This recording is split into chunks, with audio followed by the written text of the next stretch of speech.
We are Paper Crane Provisions / Lovewell Provisions. So Paper Crane refers to our cultivation and manufacturing licenses, and our retail is under Lovewell Provisions. We'll likely use the DBA, Paper Crane, as we get going, but for the purposes of this presentation, when I refer to retail, you'll hear Lovewell Provisions.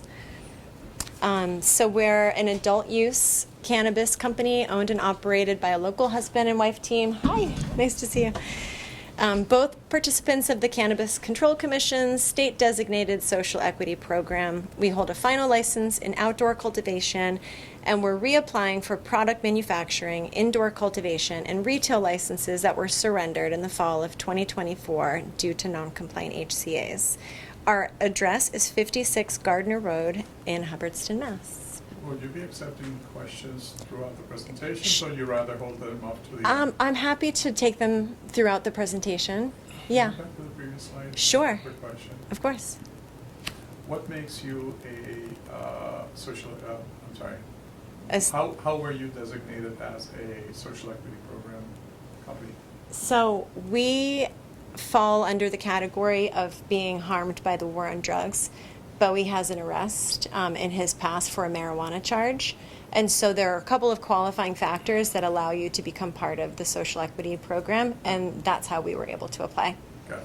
Yep. Okay. So that was the criteria for you to For us, yeah. fall underneath that. And actually, I was able to be part of it because I'm married to somebody who was impacted. As a spouse. Yep, as a spouse, exactly. And the social equity program is comprised mainly of ex-offenders and then children, or family family members of those who were harmed, more or less. Gotcha. Yeah. Yeah. Gotcha. Thank you. Yeah. Of course. And I'm only asking for clarity purposes. Because Yeah. I'm not aware of all of the criteria by which Sure. companies can fall underneath that. Sure. Yeah. And there is a wide umbrella. That's Yeah. what I thought. Yes. I think potentially there's also equity when it comes to minority businesses. So, yep, there are kind of like two equity programs. One is the social equity program, and then the other one is the economic empowerment program. And that is, kind of like by zip code, really. And people, minorities, people of color that, have most, directly been negatively impacted by the war on drugs. And so the state created this program as a way to just kind of give like a leg up to the people that were impacted. And, I think as we all know, it was a failed, war on drugs. Okay, so I'll move on if that's okay. And those yeah. areas are designated as areas of disproportionate impact. That's the qualifier. So, there is a list on the CCC website of those municipalities. So, there are plenty of people in, I think they're just organizing the 5th social equity cohort now, right? Yeah. And so there are people who are in both also there are SE members who qualify for SE through just through that factor, right? From a geographical Yeah, perspective. yes, I understand. right. Okay, thank you. You're welcome. So we were founded with the mission to bring environmental responsibility, social advocacy, and a passion for providing beautiful, high-quality products to the market so that consumers can enjoy marijuana and marijuana products grown safely and sustainably by trusted local organic farmers. Let me move this. Sustainability is at the forefront of Paper Crane as outdoor, or as we refer to it in the industry, sun-grown cultivators. We've made a direct pivot away from the energy costly practices of cultivating marijuana indoors. We'll continue to primarily cultivate sun-grown cannabis on our beautiful sun-filled, rain-watered agricultural style farm. We set ourselves apart from an industry which generally utilizes high-energy, high-pressure sodium light bulbs, extensive HVAC and watering systems, which are all energy inefficient. We're seeking to receive an indoor cultivation license only to supplement our annual yields during our off-season for cultivation, so for the winter months. This will help to ensure that we're able to keep up with our own retail stores' demands as well as our retail partners.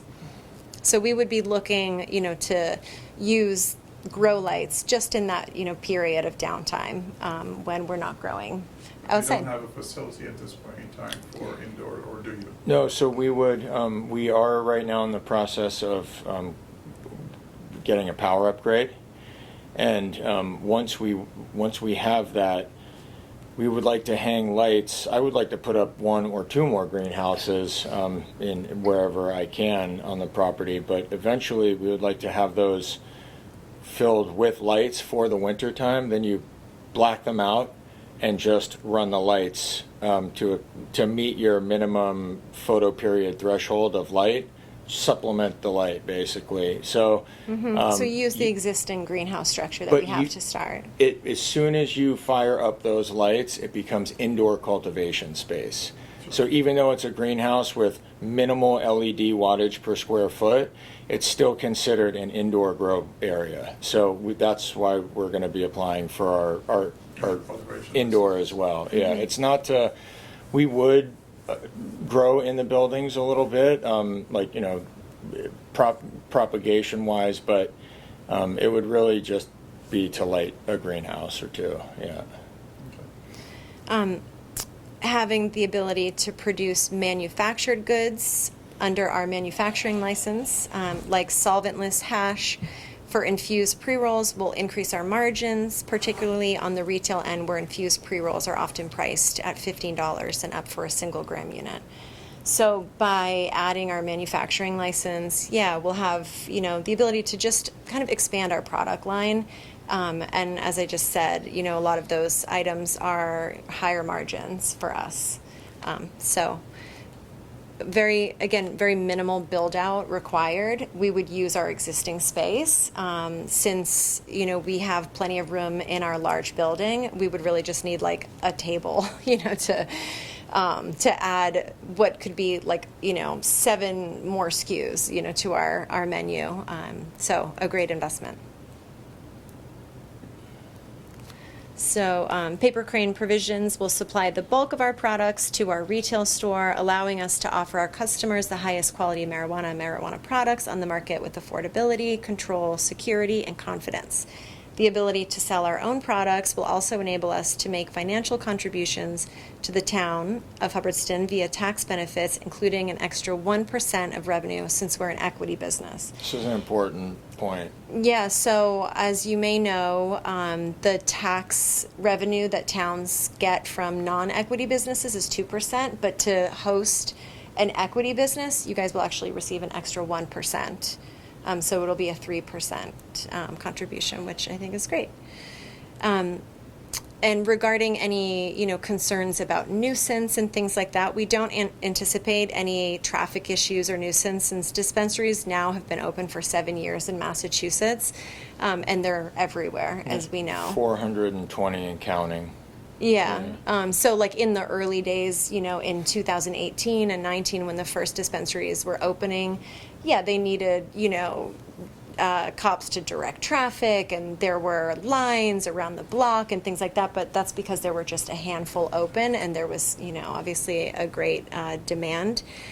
So, now it's kind of old hat, and we don't anticipate that we'll, have any. I mean, I would love if there was a traffic line trying to get to our store, but I don't think that's going to be the case. Just for clarity purposes. Yes. When you state the ability to sell our own product, you're talking about retail. Yes. Yeah. Only retail. Yeah. Because you do already sell, but you sell it only wholesale. Right? Correct. Yeah. So we would be vertical, selling our own product, and also, great margins in that sense too. So just a little kind of trip down memory lane. I love to sort of look at, where we began. This is how it started, and as you can see, there was a lot of work to be done, and it was, a property that needed some love, and I'm really proud of what it's become. It's, just a flourishing, beautiful, organic farm, and we have a wonderful team, really hardworking and dedicated folks that show up every day and, do the difficult work outside in the sun, and really committed to the sustainable practices that we're so passionate about. So I wanted to share this. It's a lot to read, so I might, just keep it up. I don't know that, I have to go over every point, but I'll touch on, what the most important things are regarding prevention of diversion to minors. It applies both, for our cultivation and manufacturing, as well as retail. But I think, of course, the most important, one to address would be on the retail end. So there's a very, kind of strict policy about IDing, people as they come through the door. So there's a double check. It's when folks are entering into the building, and then also as soon as they come up to the counter, the bud tenders, that's what the retail, folks at the register are called, our bud tenders. They'll immediately ask for ID again. And so, we'll use, there's, sophisticated technology that scan the IDs. And then, of course, we also, will rely on, like, touching it and, the feel of the ID as well. Because sometimes I think, that can be a tell. But What type of IDs are you requiring from purchasers? So it would be any legal state ID. Most often it's a driver's license, and then also passports and passport cards. And ID, passport cards. Yeah, Well, and so it could be somebody from out of state as well. It doesn't have to necessarily be just a Massachusetts ID.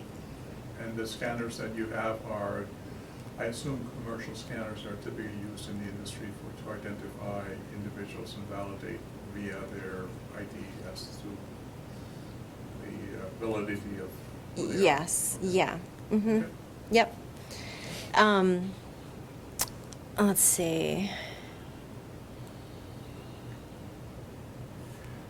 Okay, I think. Just to be clear, I'm yeah, sorry, one more of course, question. of You course. are tied in, are you tied in through and I'm coming from a security perspective, Mhm. because that's kind of a little bit of the area that I have been working in. Mm-hmm. I'm assuming you're tied in with a third party that does this identity validation verification check? Yeah, so there's different systems, that people use, like at the point of sale.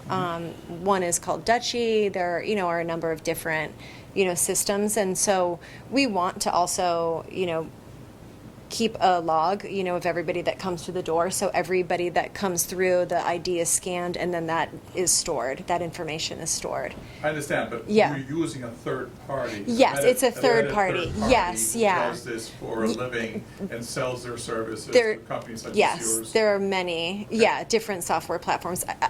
We'll likely use Dutchie and like at the point of sale, and but I haven't No. decided exactly. Okay, I but think that's your intention. yes, of course, yeah, Okay. yeah. So all packaging is required to be child resistant, and it comes with like a certification. So when we are purchasing packaging for our products, and every manufacturer and cultivator in the state that is wholesaling their goods to retail stores, they're required to use certified child resistant packaging. So that's another just point in making sure that no products fall into the hands of any minors, or that they could, God forbid, open. Let's see. Any more questions before I move on in that regard? Okay.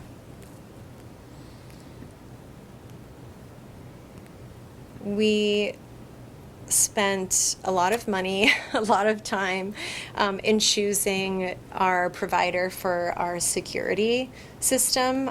So we work with American Alarm, and they installed truly a state-of-the-art security system. We have the highest end resolution cameras called a Vigilon. All of the camera footage is stored for 90 days on site.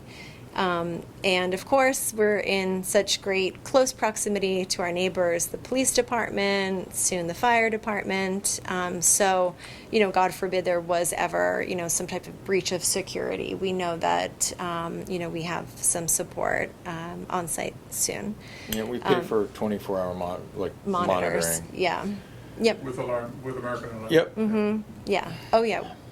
We've gotten calls in the middle of the night because like a plastic bag is like rolling across the field or something. There's like some movement, and we've fielded many phone calls at 3 a.m.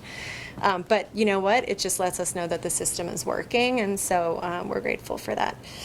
So all product is stored in a locked vault until order fulfillment. So when you go into a dispensary, there's not product that is like accessible on the floor. Everything is stored in a locked vault, except for very small quantities that are allowed to be stored behind a counter. So, it's not like there's any, kind of access. There's no way for customers to actually see the product until they buy it, up close at least.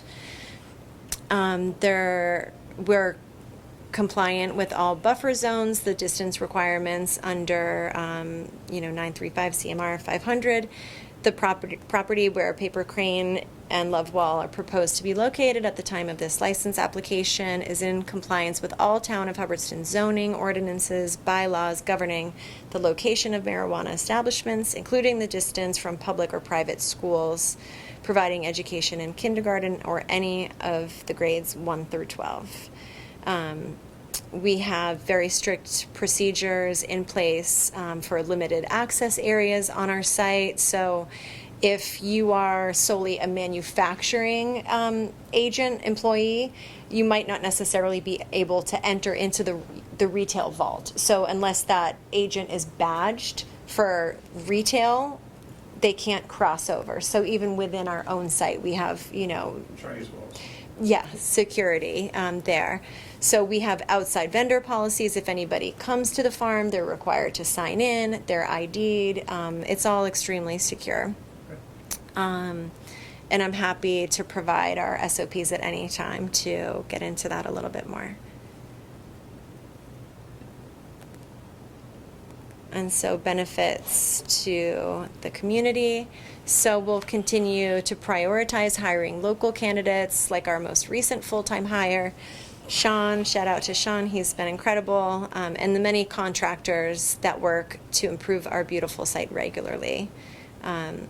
As mentioned previously, Lovewell Provisions will be contributing 3% via tax revenue to the Town of Hubbardston.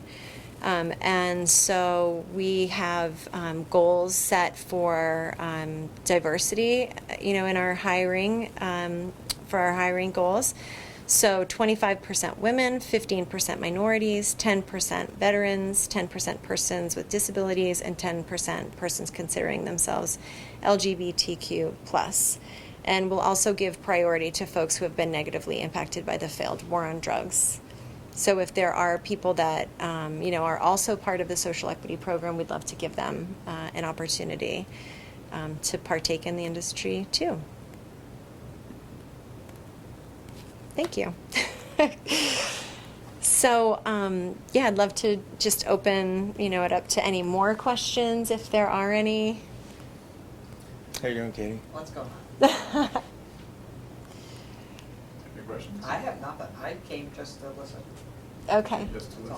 I have lots of questions, but it's just my curiosity. Yeah, of course. Well, and being a member of the planning board, as we get into the special permit, I'm sure, a lot of those questions might, be kind of handled in that area as well in terms of the build This out. is more sort of from my perspective. You've been now in business for quite a few years. This So is our fourth season. Yeah, this is our fourth Right. grow season.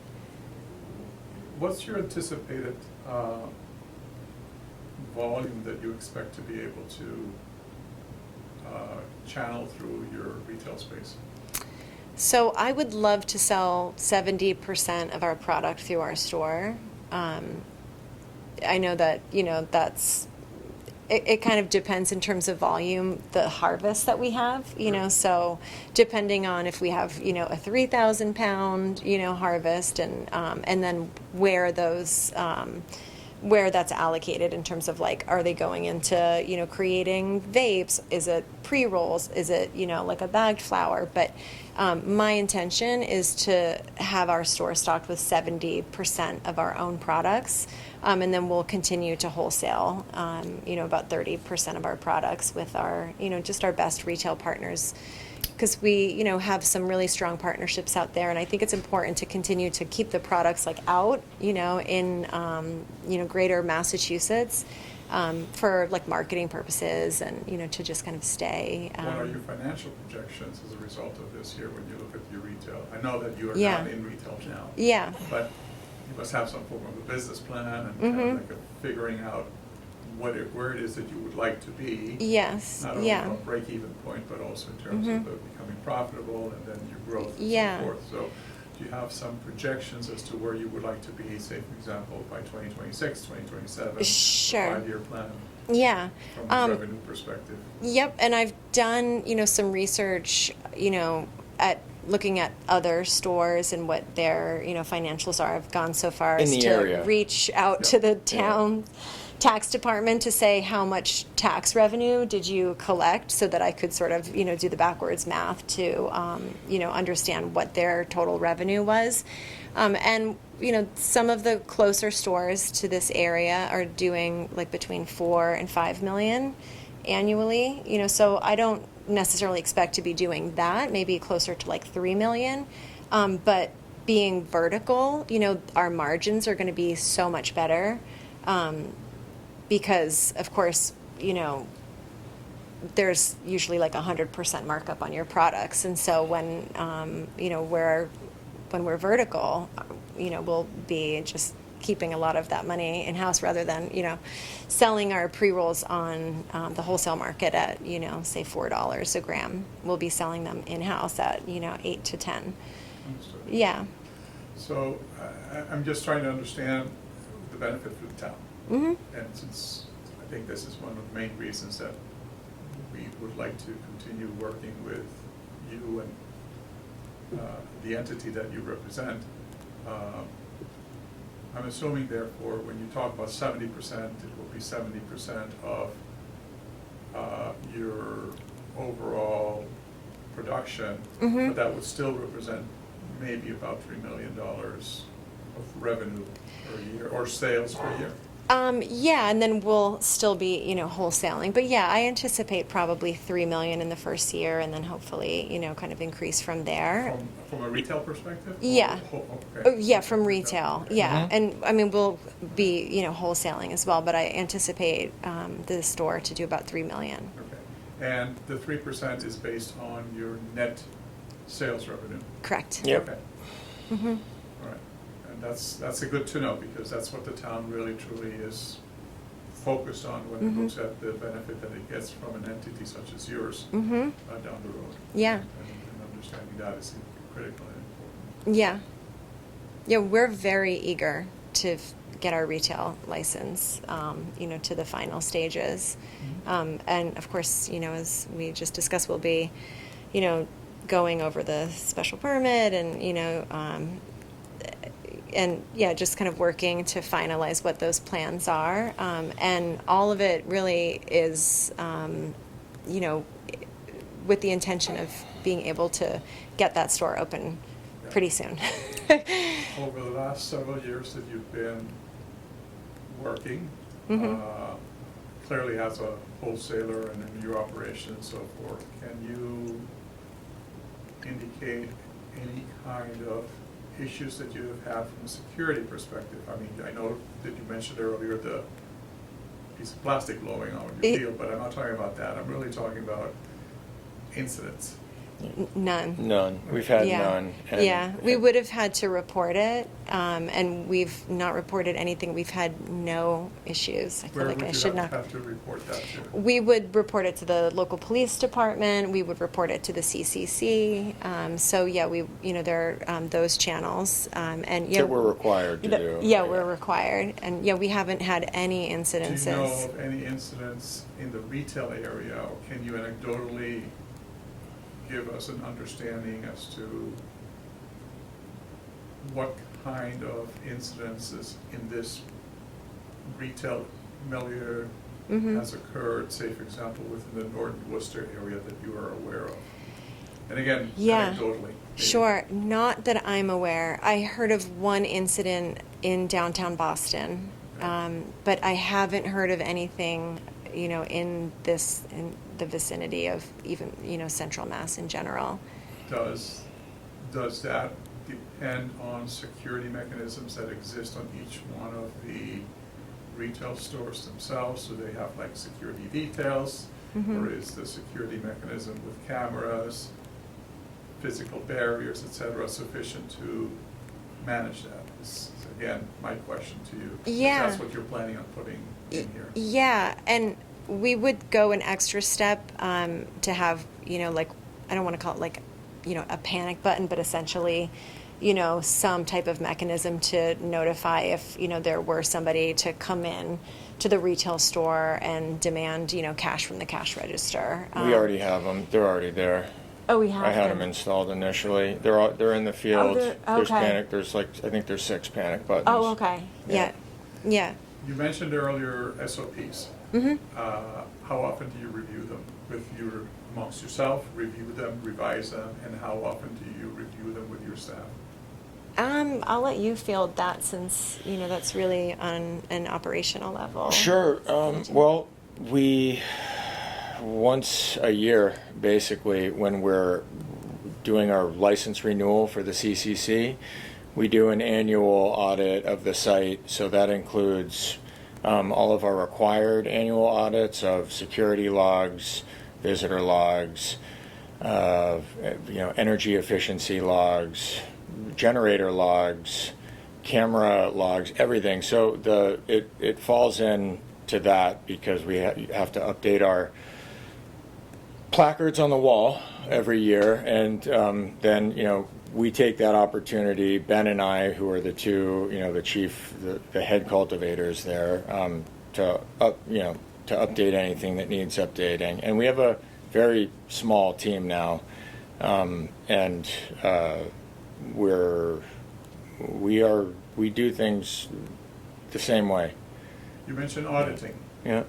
What type of auditing is this? Is it an internal audit or? Internal, yes. Well, we also are audited by a third party through GFA is our bank, and they require an audit annually. So we have one coming up in August. Financial and physical.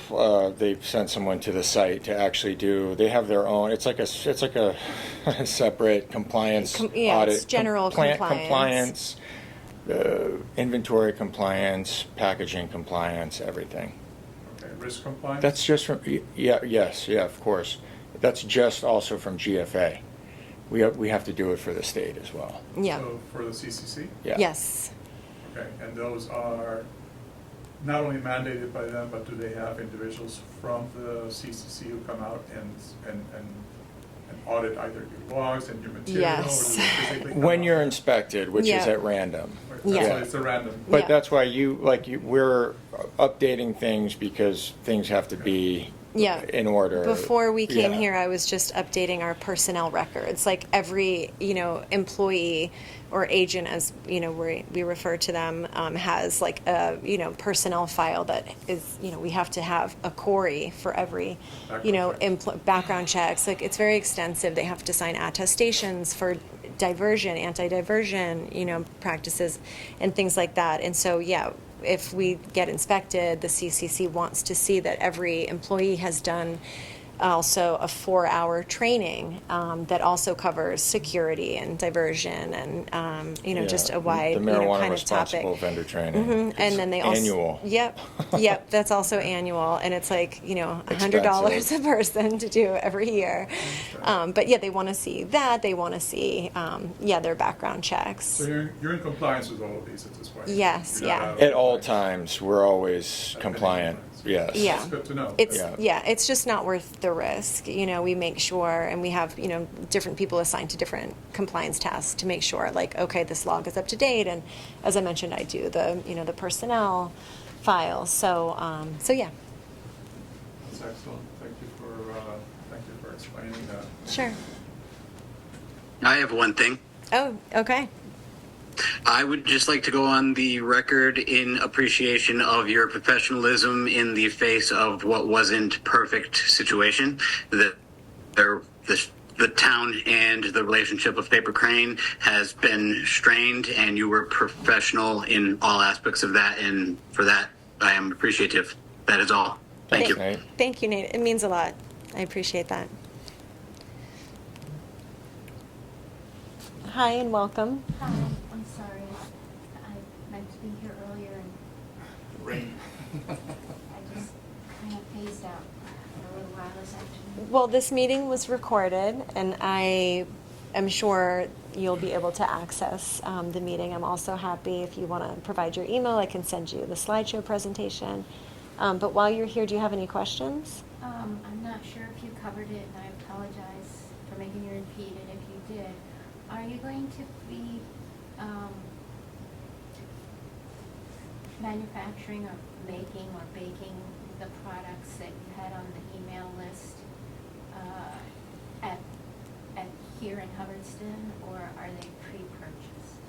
So, do you mean for our retail store, like what we'll be Yes. selling? So a combination of both. So we'll have our own products in the store, and then we'll also have third-party products because, we don't intend to make every, category of products. There are going to be things that we just, It's a wide range. yeah, just don't make because Right. we're not planning to install like an ethanol rig, or anything like that. So yeah, we'll buy those types of products from third-party suppliers. Okay. Yeah. I should identify myself. I'm Kathy. I'm on the Board of Health. And I was just wondering, if you're preparing things on site, will you be doing items where you need to have a commercial kitchen? No. Okay. Yeah. Great. We'll leave that up to other folks that, make, gummies and all those kinds of goodies, Yeah. at least in the, that's Brownies not our and intention. all that. Yeah, so we're really known for our pre-rolls. It's like a joint. And so we want to really lean into that category because that's been super successful for us, and that's what people associate with Paper Crane. Excuse me. So our intention is to make infused pre-rolls through, so we would make like a solventless hash. So there's no like heat required, it's just, a solvent, there's no, Just water and butane, ice. ethanol, it's, Yeah. water and ice that you like stir in a vat. And yes, we'll welcome you in to come see the process, but we would, use the hash that we make to put into our pre-rolls. It's a really fast growing SKU. In California, it's kind of like taken over the pre-roll market. As we all know, the California market is like, kind of like the forecast of where, other markets are going. So in other mature markets as well, folks are really like, kind of trending to the infused pre-roll. So we want to just capture, that opportunity. And so, yeah, we would make like several, infused pre-roll SKUs. And then maybe, sell hash, like, in its, just, in that form, like in, small quantities. Okay. Yeah. Right, that's fun, I was just curious about, because I know there's so many different kinds of items that There are. that have it now, and some of them, that would not require a kitchen license, no. No, yeah. But, just, that's the only thing that I had a question about. Okay, So great. thank you for answering it. My pleasure. The ice bath facility, Bowie, is the one that you came in front of the planning board, I think it was last year, maybe 2 years ago. 2 years ago, and for which you wanted some modifications from the planning board. Well, not a modification, you wanted to address it with the planning board as a change to the original specification. That's right, and it was successful. And it was successful, Yep, yes. Yeah. and So that that's was, that's the ice bath that we're talking about. that's right? exactly it. Yep, Okay. that's it. That's exactly what we're hoping to do, and sun-grown cannabis is the best for it too. So it's going to be great. It'll give us an opportunity to really push like, single gram, small package units, small weight units up into a higher revenue. You mentioned that Price there's other point. sun-growing facilities in the area around here. Mhm. Do you plan on taking some of their products and converting that into products like the one that you were just mentioning, where you do ice baths because they have maybe a strain or No, but the farm we were speaking about earlier was High Hawk and Barry, and we're very friendly with them. They're actually their number one selling product in their store in Rutland. We track everybody's inventory for how sell-through is on our products, and we're actually the number one product in that store. They are well known for a lot of their different vape offerings. So absolutely, we're going to be selling High Hawk stuff for sure. Yeah, and I'm also, being a sun grower, we're going to be promoting and partnering with as many sun growers as we can. Just ethically, it's how we believe really we should be producing this stuff. And just so. to be clear for myself and for those who are going to be listening to this here, products that are subject to taxation and therefore revenue that comes to town are not just only the products that you grow, but any retail product. Is that Correct. Yep. Yeah. Okay. Yep. So that would mean edibles that even you don't Yes. produce or manufacture on Yep. site, but also the rolls and whatever you bring from another Right. company or third party Mm-hmm. into your store and sell from your store. Correct. Okay, Yep. good. All right.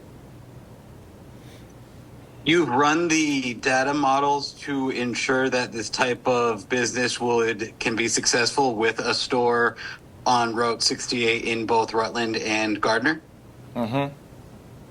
All right. We have, and a big part of that is being a sun grower, and our cost of production is much lower than indoor warehouse grown cannabis. That's very expensive. Just imagine if you were growing tomatoes in a warehouse year round, how much tomatoes would cost. And there's also, something to be said for having the store and the farm co-located. That's what has continued to bring us back to wanting to really focus on our first retail store in Hubbardston. There was, a lot of temptation to look elsewhere when we were, kind of jammed up, so to speak, with our HCA. But we feel really strongly that it's really special. There are no sun-grown farms that have a retail store on site. There are a couple of indoor cultivators that have a retail store on site, but it's, in a warehouse kind of separate behind. So that it's there, but you don't feel it. Whereas, coming to our farm to buy products, it'll create an experience like shopping at a farmer's market.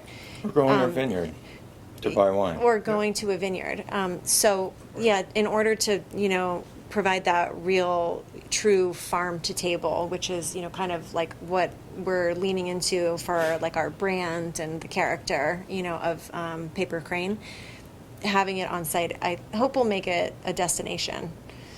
Now, what's your parking restrictions in hopes that this becomes a destination? Like, if you were to have on the weekend of 420, are we going to have 68 all backed up? No, I mean, I wish that were the case. I hope that, there are a lot of stores that just have a steady, because we do pop-ups all the time, in our retail partners stores.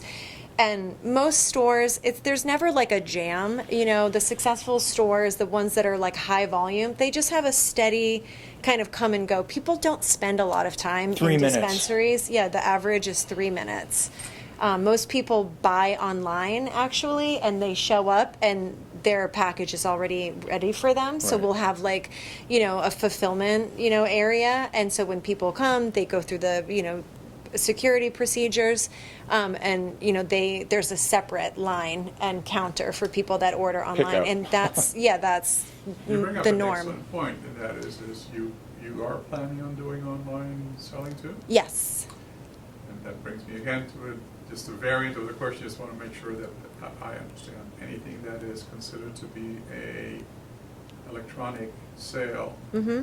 is still subject to this revenue sharing with the town. Yes. Okay. Yep. Because the transaction, even though it might take place electronically, the fact that that's been done by your store with products that you're selling and are being picked up at your place. Mm-hmm. Okay. Yes, yeah. It'll go through the same system as the products that are being sold just like in store behind the counter. They'll be processed through the same, purchasing, like point of sale system. Yeah, I would say 50%. When you do a pop-up, 50% almost At in a lot of least, these stores yeah. are people which is tough for us because I'm there trying to sell my joints, and they've already ordered and paid and are just beelining it to the counter to grab their little brown bag and leave. That's how, just like everything else in life, that's what people kind of want, they want to get it and get on with it, get on with where they're going. Yeah. Things move fast in dispensaries. There's not much dilly-dallying at all. Mm-hmm. They get in and they get out. And if you hit your goals, how many full-time and part-time additional employees will you need on top of what you have now? Probably 3. Because Yeah. the size of the store is so small.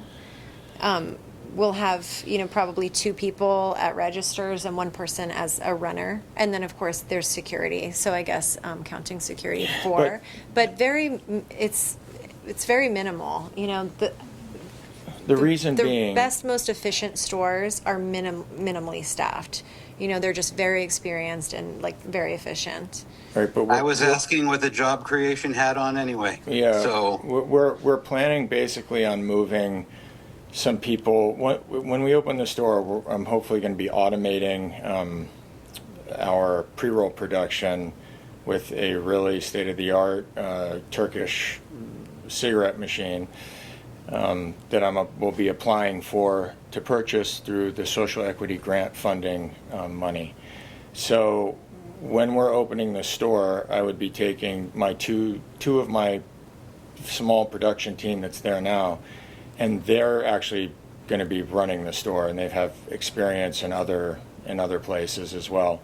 So I would, but we're not going to need any additional parking. Everything that was on the special permit, it's not going to be a huge. The whole point is to keep it minimally sort of staffed and very lean while it catches on, so we can just capture as much of that vertical revenue as possible. Yeah.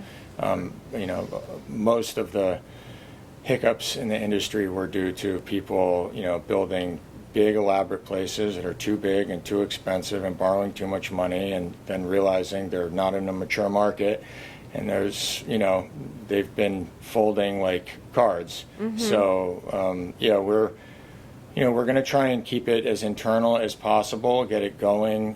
The build out is going to be a big lift for us. It's going to be expensive. We have to take on additional debt. So we're going to be trying to keep it very lean, and and our people in house have a lot of experience. We're fortunate too that we have manufacturing and cultivation employees on site. So our intention is to double badge. Well, we're going to actually be triple and quadruple badging them, hopefully, because we'll have indoor manufacturing, outdoor, and retail. But we hope to, have a couple of employees that are, trained that can kind of go back and forth. So if there is a little bit of a rush in the store, instead of having 2 registers happening, we can have 4, or 5, and, just kind of pluck people from manufacturing for maybe those busier windows during the commuting hours and things like that. So that's just another advantage of having the co-located, store and grow and manufacturing. Are you both the sole proprietors of Paper Crane and Lovewell? So we have other partners, investment, partners, and yeah. we have, I don't know if you've met Ben, but he is both, a partner, and he, is part of the leadership team at Paper Crane as well. But it's mostly us, I'm kind of behind the scenes and doing, the licensing and a lot of the, I also, lead the charge in our wholesale program and brand development and just everything related to the business aspect side. And this guy is really heading all of the operations and cultivation. Gotcha.